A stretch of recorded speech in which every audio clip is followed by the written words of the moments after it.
काम नहीं करते। ठीक, मेजर्स के बारे में बात करेंगे। जैसे त्रिपुरा असेंबली इलेक्शन का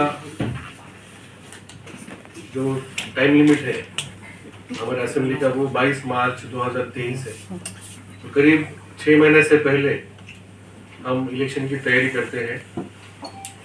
इस साल हमने जुलाई महीने से ही असेंबली इलेक्शन की तैयारी शुरू की थी। जो बेसिक काम होता है जैसे ऑफिसर का पोस्टिंग हो या पोलिंग स्टेशन का सिलेक्शन हो या मटेरियल प्रोक्योरमेंट हो, ये सब हमने जुलाई महीने में ही चालू किया था। और विशेष करके जो लॉ एंड ऑर्डर की सिचुएशन है वो हम अगस्त महीने से मॉनिटरिंग कर रहे हैं।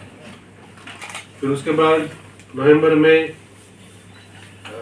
कमीशन के 2 सीनियर डिप्टी इलेक्शन कमिश्नर आए थे।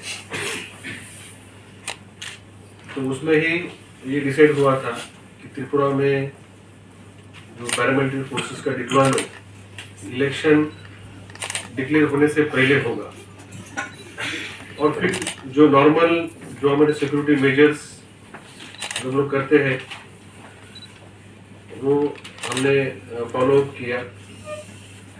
तो मैं आपको ये बताना चाहता हूँ कि जो हमने सिक्योरिटी मेजर्स लिए हैं, जो मिशन जीरो फोर वायलेंस शुरू किया है, उसके 3 लेयर्स है। उसके 3 स्तर है या 3 टायर आप उसको बोल सकते हैं। कि पहला है उसका टायर है सेंट्रल पैरामिलिट्री फोर्सेस, जो हमें 100 कंपनियां सेंट्रल पैरामिलिट्री फोर्सेस की मिली थी।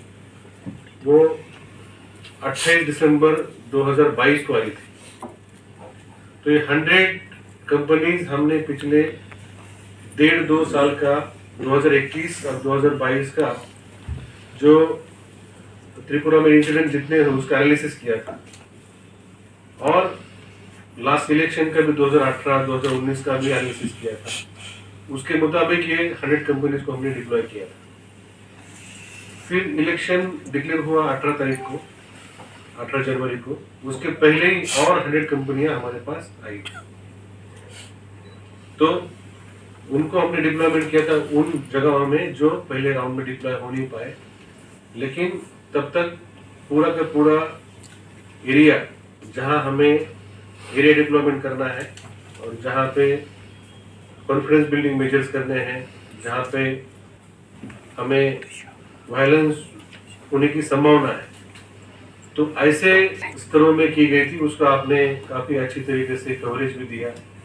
और अभी आज त्रिपुरा में आप कहीं भी जाइए आपको पैरामिलिट्री फोर्स का प्रेजेंस दिखता है।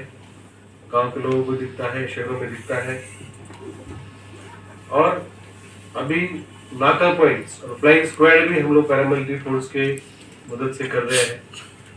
तो त्रिपुरा में करीब 250 के ऊपर नाका पॉइंट्स है जो 24 घंटा हम लोग उसको चलाते हैं। हर एक नाका पॉइंट में 3 टीम है। एक नाका पॉइंट में 3 टीम है और वहाँ पे सीसीटीवी कवरेज दिया जा रहा है। आज हम आपको एक प्रेस रिलीज देंगे, आपको न्यूज मिला होगा कि चुराईबनी में हमें आज करीब 10 करोड़ का गांजा मिला। एक ट्रक, पूरा ट्रक ही मिला। और सिपाही जला में बड़ा ऑपरेशन हुआ। तो ये सब हम लोग सेंट्रल पैरामिलिट्री फोर्स का जो प्रेजेंस है, जो पहला टायर है। दूसरा टायर है हमारा प्रिवेंटिव मेजर्स जो पुलिस डिपार्टमेंट की तरफ से होता है।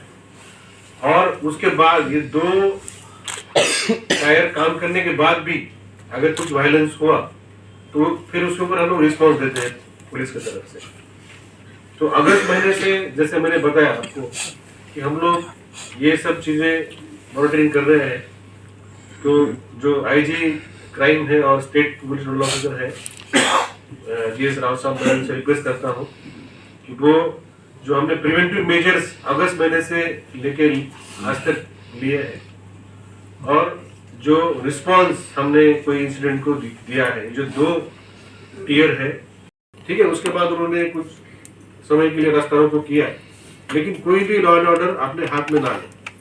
हमारा यही आपके माध्यम से अनुरोध है। अभी जो कैंडिडेट्स है मैंने आपको उसी दिन मैंने बताया था नॉमिनेशन के दिन कि हम सिक्योरिटी दे रहे हैं।